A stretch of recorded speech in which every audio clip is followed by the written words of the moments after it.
Today my weight loss diet food. ఈ వీడియోని skip చేసినట్లయితే ఇందులో ఉన్న మంచి ఆరోగ్యకరమైన కర్రీని మిస్ అవుతారు. దీనిని ఏ కూరగాయలు లేకుండానే చాలా సింపుల్గా 15 నిమిషాల్లో వండుకోవచ్చండి.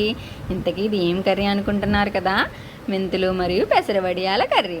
మెంతుల వల్ల మనకి చాలా ఆరోగ్యకరమైన లాభాలు ఉన్నాయండి. కర్రీకి ప్రిపరేషన్ ముందే 1 స్పూన్ మెంతులను తీసుకుని వాటర్లో నానబెట్టుకోవాలి. ఇలా నానబెట్టుకోవడం వల్ల అసలైన చిట్కా ఉందండి.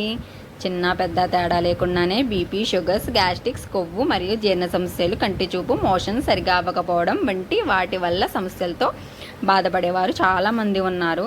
ఇలా బాధపడేవారు 1 గ్లాసు గోరువెచ్చటి నీటిలో 1 స్పూన్ మెంతి పౌడర్ని వేసుకుని తాగడం వల్ల అది పరగడుపునండి. ఇది పరగడుపున వాటర్ని తాగితే చాలా మంచిది. చిన్నపిల్లలు అయితే ముందుకేస్తుంటారు.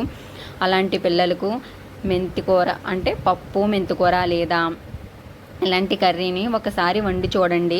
చాలా రుచిగా తింటారు వాళ్ళు. మళ్ళీ మళ్ళీ వండించుకుని తింటారు.